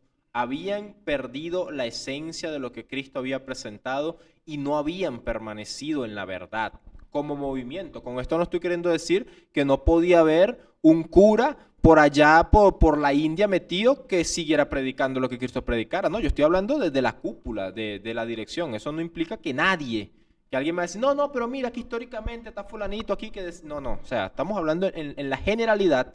Se había perdido la esencia de lo que Cristo había presentado y era necesario recuperarla. Y el método que Dios utilizó para recuperarla fue ese hombre llamado Martín Lutero. Porque fíjense, ¿por qué digo que Dios lo utilizó? Porque su intención no era hacer una iglesia nueva. Su intención no era esa. Pero Dios, obrando por medio de él, llegó a ese resultado. Tú ibas a decir algo, ¿verdad? Para que más o menos tengamos un contexto de la magnitud del daño que había en la iglesia católica para ese tiempo aprobó los burdeles católicos. Con eso más o menos tengo una idea de lo que estaba pasando. Es decir, bueno, si tú los burdeles, bueno, tú eres un burdel pagano, bueno, vamos a bautizarte. Tú eres un burdel ahora, no, o sea, los burdeles están prohibidos, no se podían haber burdeles porque, como decía el hermano Abner, la iglesia católica dominaba el mundo. O sea, si había un emperador, de hecho, los emperadores eran reconocidos por el Papa. Si había un rey que el Papa excomulgaba, eso significaba un problema grandísimo para ese rey.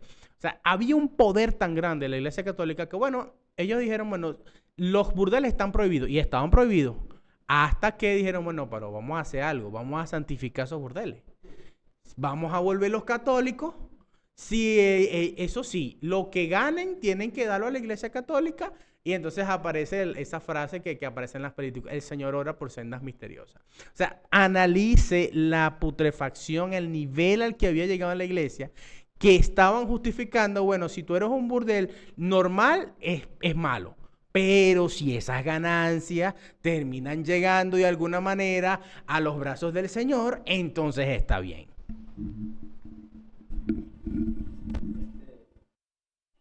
Hay algo que es muy, muy importante tener en cuenta allí. Nosotros no podemos creer que en ese periodo entre la persecución y la reforma, la prerreforma, Dios dejó de obrar. La iglesia dejó de existir porque ahora la iglesia católica, no. Como decía Abner, siempre hubieron personas que estuvieron allí y que tuvieron comunión con Dios, porque no podemos creer que todo ese periodo de 1000 años, de mil tantos años, 1100, si hablamos desde Constantino hasta los primeros prerreformadores, no podemos creer que Dios dejó de obrar en ese periodo. No, Dios siempre ha estado obrando y la iglesia siempre ha existido. Recuerden lo que dijimos al principio, la iglesia permanece, la iglesia real permanece, la que Cristo fundó permanece. ¿Qué es lo que no permanece? Todas aquellas cosas que comienzan a mutar a partir de la real iglesia, de la original, de la que Cristo fundó. Ahora, hay varias cositas allí. Una de las que se me hace muy, muy interesante, y es que ayer precisamente cuando el pastor estaba hablando en el tema de la mañana, él pasaba acerca del asunto de Dios y las riquezas. Y decía, no puede servir a dos señores. Y tal vez los que lo escucharon en ese momento le dieron una interpretación para cada uno de ellos, para los que lo pudieron haber escuchado. Ahora, si nosotros vemos el plano histórico, con un poco de separación, vemos que justamente lo que permea dentro de la iglesia y una de las cosas que más daño hace en el tema de la iglesia católica es justamente el tema de las riquezas. Y dijeron, mira, yo quiero remodelar mi capilla, yo quiero remodelar mis cúpulas acá, yo necesito contratar a una gente. Estamos en el tiempo del Renacimiento, pintores.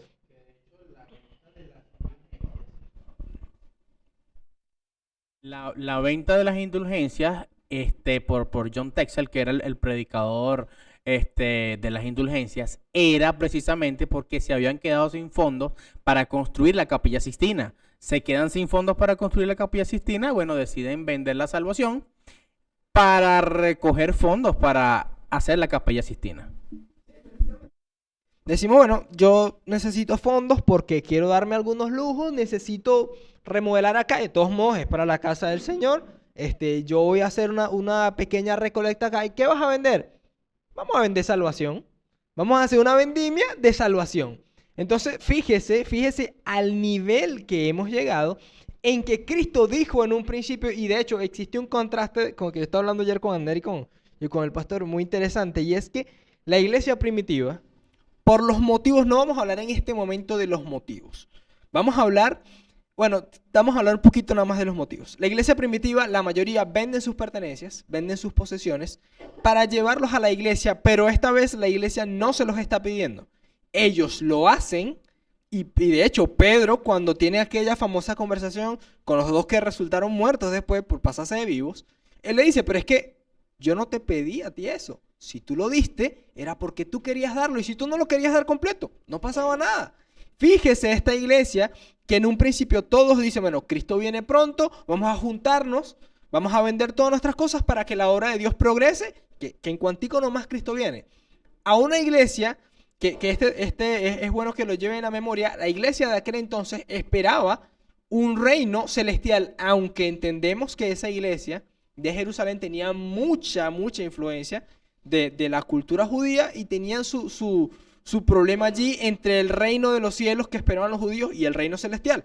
Pero el evangelio como tal predica es el reino de los cielos. Ahora, esa iglesia que esperaba el reino de los cielos quiso entregar las cosas para que hubieran fondos para hacer lo que hubiera que hacer y ellos estar allí todos juntos, a una iglesia que luego igualmente los fondos van para la iglesia, pero esta vez ya no por estar esperando un reino celestial, sino por construir un reino terrenal. Y esto es un punto muy importante en nosotros, porque precisamente esa iglesia de Cristo es espiritual, no es terrenal. Entonces, así como es Israel, la esposa del Cordero, si ese Cordero es espíritu, la iglesia, su cuerpo, aunque estamos nosotros como personas físicas, es espíritu. Entonces, al principio entregaban sus riquezas por este fin. Luego se le pedían las riquezas por un fin completamente opuesto a este. Y entonces vemos que aquello que Cristo dijo en aquel entonces no puede servir a los señores, no puede servir a Dios y a las riquezas. Y es algo que el pastor siempre dice y en principio causa curiosidad. Dice, Cristo no presenta al diablo como su enemigo, no presenta al diablo como un oponente para el creyente, como aquella diferencia entre dos señores. Ese segundo señor, Cristo no pone al diablo allí en ese lugar. Cristo pone a las riquezas. Y el hermano Juan tocaba algo importante cuando decía que la predicación del evangelio, él decía algo así como que era para los pobres, algo así. No recuerdo bien exactamente las palabras, lo podemos hablar más tarde. Y precisamente no significa que nosotros, por ser cristianos, obligatoriamente vamos a ser pobres, pero sí existe muchas más dificultades. ¿Por qué? No es tanto por las riquezas en sí mismas, es lo que causan las riquezas en el hombre. Y el pastor ayer hablaba de eso y decía, donde esté vuestro tesoro, estará también vuestro corazón. Entonces, hay muchas cosas allí, pero volviendo al punto de la reforma, la iglesia, o la iglesia no, porque si dijimos en un principio que la iglesia se mantiene, la estructura que se había creado, que se hacía llamar iglesia, había perdido la esencia. Había perdido la predicación del evangelio, porque está bien, como dijimos en un principio, la iglesia permanece, pero hay muchas cosas que permanecen. Habrá que ver exactamente la iglesia permanece y qué es lo que permanece, que llamamos iglesia, qué es lo que contiene esta iglesia que permanece. Y ellos habían perdido todas esas cosas que estaban adentro. Habían perdido la comunión del Espíritu al punto que ya no era el Espíritu Santo el que dirigía la iglesia, sino que eran sus propios deseos, sus propios designios y las riquezas. Hemos hablado de que habían perdido esa predicación del evangelio en el que tienes que arrepentirte para ser salvo, en la cual tienes ahora que pagar para ser salvo sin necesidad de arrepentimiento ni nada. Y estamos hablando de que todo lo que Cristo había predicado se había desvirtuado completamente, al punto. Imagínese, como hablamos en estos días, hay cosas que en una conversación usted no menciona si no fuera necesario mencionarlas. Usted no le va a decir a alguien, toma agua. Usted no le va a decir a alguien, come, porque una persona siente hambre, una persona siente sed, come y bebe agua. Ahora, si usted le dice a una persona que mantenga algo, tiene que decir que eso ya no se que no se estaba manteniendo. Cuando aparece ese concepto de sola escritura, ya eso debería decirnos algo a nosotros. Si necesitas que yo te recalque y te recuerde que tienes que hacer esto, es porque no se está haciendo. Que algo tan básico, que en cuanto al cristiano debería ser básico, el concepto de sola escritura, debería ser una de las cosas principales para nosotros. Tenga que recordarse, ya indica el nivel en el que se encontraba la iglesia en ese entonces, que hay que decirle a la gente, mira, es la escritura la que nos va a guiar. Bueno, ya quedan 15 minutos más o menos. Los que tengan preguntas, váyanselas pasando a la hermana Nesli. Antes de entrar con las preguntas, voy a pasarle nuevamente al expositor inicial para que cierre este punto y entramos con las últimas preguntas. Entonces, los que tengan preguntas, sí, toca ese punto ahí. Ah, por cierto, un detalle que sí es importante, que no mencionamos como tal. A veces hay cosas que se dejan como que parecieran obvias, pero de repente no para todos son obvias. Estos hombres, tanto los prerreformadores como los reformadores, hicieron muchas cosas buenas, pero al igual que cualquier hombre de Dios, no se puede tomar la totalidad de sus vidas como ejemplos a seguir. O sea, no todo lo que hizo Baldo fue perfecto, no todo lo que hizo Wycliffe fue perfecto, no todo lo que hizo Savonarola fue perfecto, no todo lo que hizo Hus fue perfecto y no todo lo que hizo Lutero fue perfecto.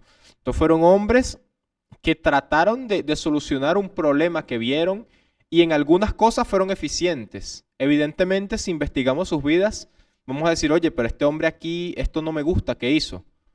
Pero también de repente si en 100 años, en 200 años alguien revisa nuestras vidas, dirá, oye, no me gusta esto que hizo esta persona aquí, y eso no quita la obra que se haya hecho dentro de la voluntad de Dios. Entonces, a todos estos individuos debemos estudiarlos históricamente como lo que son, seres humanos que tuvieron aciertos y tuvieron errores.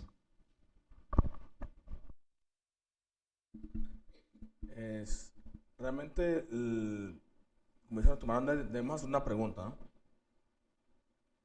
Nosotros mismos, para nuestros adentros. ¿Qué hubiera pasado si la reforma no hubiera sucedido en ese momento? ¿Qué hubiera pasado con la iglesia? Claro, Dios de una forma u otra hubiera buscado la manera de que la iglesia sea la iglesia que Él quiere. Pero ¿qué hubiera pasado si Lutero muere? ¿Qué hubiera pasado? O sea, una pregunta que tenemos que hacernos nosotros realmente. ¿Qué pasó con esta reforma y con los pre-reformadores? O sea, ¿era necesario? De todo lo que hemos hablado, ¿será que, ahora yo les pregunto a ustedes nos hicieron una pregunta a nosotros, yo se la hago a ustedes, ¿sería que hacía falta realmente esa reforma, esa pre-reforma? ¿Hacía falta? Porque lo que se estaba viviendo era algo que no era lógico conforme a la parte cristiana. Algo que tocó Israel es que en los tiempos de Cristo hacía falta una reforma, la hizo Cristo. Y en los tiempos actuales que estamos viviendo nosotros, ¿será que estamos viviendo de acuerdo a la iglesia como lo quiere Cristo? ¿Será que estamos andando nosotros como lo quiere el Señor? Voy a hacer una pregunta.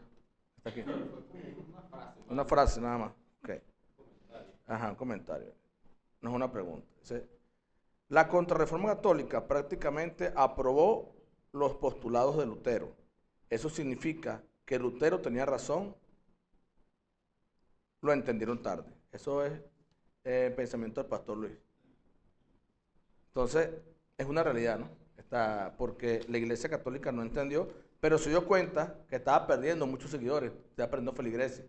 Y al perder feligreses y perdió gran cantidad, estaban perdiendo dinero. Exacto. Perdieron dinero. Porque vemos que todavía hay luteranos, todavía hay valdenses, que los valdenses se unieron al protestantismo, los largos se unieron al protestantismo, que son los seguidores de Wycliffe, y los husitas también se unieron al protestantismo. Pero todos ellos al final querían un cambio. Y es lo que casi siempre el hombre busca, ¿no? Y lo que Dios quiere de nosotros es que en nuestras vidas haya un cambio, que la iglesia tenga un cambio, porque somos diferentes. La iglesia es diferente. Nosotros somos diferentes. No somos igual que el mundo, por decirlo de esta manera. Quiere decir que al ser llamados por Cristo, nosotros tenemos que ser una iglesia diferente. Dios les bendiga. Bueno, ahora sí vamos con las preguntas. Tengo una sola, pero está fuerte. Dice así: según el concepto de la permanencia, ¿qué opinan de los hombres de Dios que caen en pecado pero siguen predicando? No, si el pastor estuviera aquí, le doy esa pregunta a él. Pero bueno, vamos a...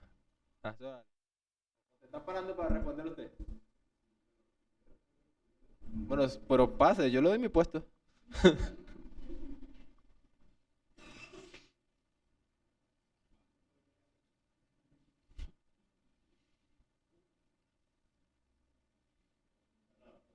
Ah, bueno. Pero tiene que pararse en una zona más o menos. ¿Perdón? Este graba mejor, dale. Saludos. Bueno, la pregunta está un poquito picosa, ¿no? Pero, sin embargo, caer en pecado o cometer un delito de este tipo no está relacionado con la permanencia, ¿no?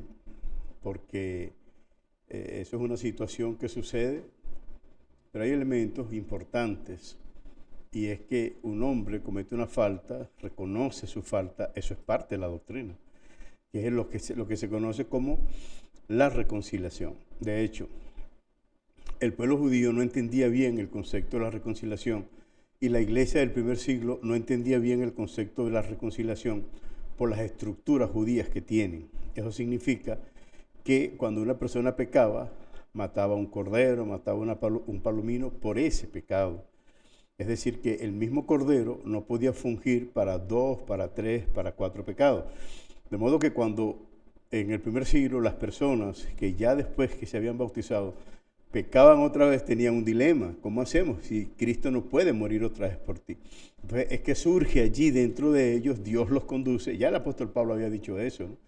Los apóstoles sí tenían claro ese asunto. Pero bueno, igual, como es la permanencia de la iglesia y la permanencia de la doctrina, surge el postulado de la reconciliación. Es decir, que la sangre de Jesucristo fungía ayer, hoy y para siempre. Entonces allí el pecado de fornicación, pues en este caso no altera el propósito de Dios, en tanto el hombre se reconcilie verdaderamente y quiera dejar esas prácticas. Desde ese punto de vista, bueno, la iglesia mantiene su firmeza. Y bueno, ahí no sé si de repente cuando yo estaba por allá se mencionó, ¿no? Pero hay un punto importante, yo considero que es bastante importante, y es que la iglesia no está supeditada al hombre, sino a Dios. Los hombres fallamos, lamentablemente fallamos. Pero vea las palabras del apóstol Pablo a Timoteo: el fundamento de Dios está firme, y eso es bueno, gracias al Señor. Han pasado 2000 años y muchos líderes han cometido errores, pero la iglesia se mantiene. Eso significa verdaderamente que el fundamento de Dios está firme. ¿Y cuál es la consigna que tiene ese fundamento? Bueno, conoce Dios a los que son de Él y apártese de iniquidad todo aquel que invoca el nombre del Señor. Esa es la esencia de la iglesia. Esa es la estructuración de la iglesia, que las puertas del infierno no puedan prevalecer contra la iglesia de Cristo. Si las puertas del infierno prevalecen contra una doctrina de Cristo o contra la iglesia de Cristo, no las podemos considerar iglesia de Cristo, porque ya Cristo lo dijo, no pueden prevalecer contra la iglesia de Cristo. En otras palabras, la iglesia de Jesucristo es invencible. Hay algo allí que quiero añadir, y es que en base a la intención que veo en la pregunta, no solamente vamos a considerar dos aspectos. Está el aspecto de la salvación que acaba de tocar el pastor, Y está y está el aspecto de la funcionalidad del cristiano. Es decir, una persona cae, se reconcilia y permanece en su salvación. Ahora, no necesariamente permanece en su función como ministro del Señor. ¿Dónde podemos ver nosotros esto? Bueno, Dios desechó a Saúl para que no reinara a causa de una falla de Saúl. Es decir, Dios no le impidió a Saúl su salvación, pero sí le impidió que ejerciese el reinado. Ahora, ahí hay un punto un poco delicado, y es que el llamado es irrevocable. El ministerio, en este caso el ministerio en cuanto a función dentro de la iglesia, sí es revocable. Vamos a poner un ejemplo. Voy a utilizar el ejemplo que está en la pregunta. Dios llamó a un hombre como evangelista. Su función, su ministerio es evangelista y su llamado es predicar.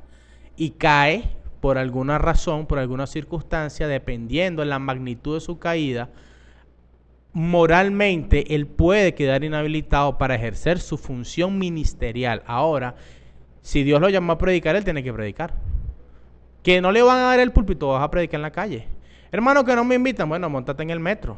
O sea, la calle es libre, tu llamado no ha cambiado, solamente que a causa de tu error, las condiciones para ejercer tu trabajo van a ser mucho más difíciles, pero tu llamado sigue siendo el mismo. Entonces hay que diferenciar, cuando hablamos en este caso de la permanencia, lo que es la permanencia en un cargo o en un ministerio y la permanencia en Dios. Una persona puede permanecer en Dios, pero estar privado de su, digamos, de su estima dentro de la congregación como cristiano. En la pregunta que no estoy claro bien en un aspecto. Cuando se dice que cae y sigue predicando, ¿se está hablando de que sigue predicando mientras está en pecado? ¿O se está preguntando si una vez que se arrepintió puede seguir ministrando? Si es lo primero, eso evidentemente está mal. O sea, no por mucho que yo... O sea, una cosa es que yo esté en Cristo. El que está en disciplina, por decir, en las iglesias que ponen disciplina, si él ya se arrepintió y está tratando de solucionar su situación, está en Cristo. Ahora, el que no se ha arrepentido no está en Cristo. Entonces, permanece. Pero podría pasar un tiempo que no pueda predicar y como dice Israel, si la caída es excesivamente grande, puede llegar a un punto donde no pueda seguir ministrando, pero permanece. O sea, su salvación está segura porque está en Cristo y él cometió un error y se acercó a Cristo a buscar socorro, como hicimos todos. Es decir, el que peca, evidentemente, siendo cristiano, tiene mayor carga de culpa, pero su pecado no condena más que ningún pecado. Todo pecado lleva al mismo infierno. Entonces, una persona que está predicando en pecado, sin duda está mal. Pero una persona, dependiendo de la gravedad de la falta, que una vez que se arrepintió y cumplió las condiciones que pone su movimiento, su iglesia, porque eso también va a variar dependiendo de cada iglesia y de lo que los ancianos y los ministros de la congregación determinen, lo que la directiva determine, puede volver a ministrar bajo ciertas condiciones. O sea, cada caso va a ser muy puntual. El punto aquí es la caída. ¿Qué determinamos como caída aquí? ¿Y a qué se está hablando? Mira, no, que el hermano, oye, le gritó a la esposa y tuvieron una discusión. Es un tema muy distinto a el hermano, oye, tenía otra familia por allá escondida. O sea, son cosas que va a determinar a qué estamos llamando caída aquí. Entonces eso va también a alterar la respuesta. Pero en línea general, independientemente del pecado que sea, el hombre puede permanecer en Cristo. Pero su moral para luego sentarse nuevamente a predicarnos a nosotros podría quedar en entredicho. Entonces, esas son las situaciones. Quería tomar un ejemplo rápido allí, porque este asunto podría fácilmente llevarse hacia el lado de predestinación y estos asuntos, y no nos vamos a meter para allá porque es un tema amplio, pero sí hay que hacer ciertas salvedades acá. Y podemos tomar como ejemplo a Pedro. Pedro es un hombre que andaba con el Señor Jesús y en cierto momento, cuando él se ve agobiado por la situación de la crucifixión de Cristo, por la muerte de su maestro, y él niega a Cristo y se separa, y Cristo ya lo sabía, porque después que Cristo le dice, Pedro, ¿me ama? Él le dice, mira, y una vez vuelto, confirma a tus hermanos. En este caso nosotros, porque vivimos en el tiempo y vemos las situaciones en el tiempo, lo vemos de manera horizontal. Ahora, Dios, que tiene presciencia, Dios sabe quién permaneció y sabe quién no permaneció. Si nos ponemos a ver cuántas veces nosotros, después de que somos cristianos, hemos fallado, no levante la mano, posiblemente bajo esa premisa, ninguno de los que estamos aquí podría ser salvo. Bajo esa premisa. Ahora, ¿qué pasa? Cristo ya sabía esto y le dice a Pedro, Pedro, yo sé que tú vas a fallarme y sé que tú vas a negarme, pero también sé que vas a volver. Y ahí está el asunto. Dios sabe quiénes, después de que fallaron, volvieron, y quiénes no eran, y como no eran, después que fallaron, se quedaron lejos. Porque el que no es de un lugar, no vuelve a ese lugar. Ahora, cuando usted hace algo en su casa, por lo menos un niño chiquito llega, de esos que por lo menos el pastor cuenta allá por allá, donde él se crió, que hacía cualquier cosa, y antes que llegara el papá se iba para el monte. Y después del rato, él volvía. ¿Pero sabe por qué volvía? Porque esa era su casa, ahí vivía él. Entonces, cuando usted pertenece a un lugar, usted puede que pase algo y por un momento toma alguna distancia, pero su mente, su corazón le dice, es que yo no me hallo en otro sitio, yo necesito volver allí.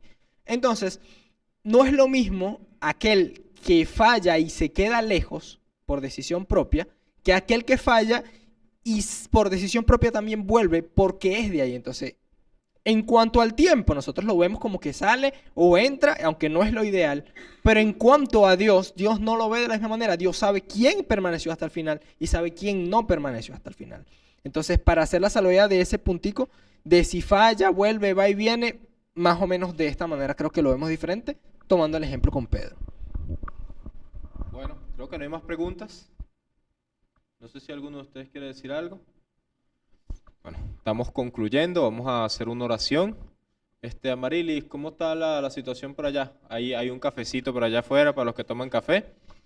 Entonces, bueno, vamos a estar orando. Cierra la grabación. Vamos.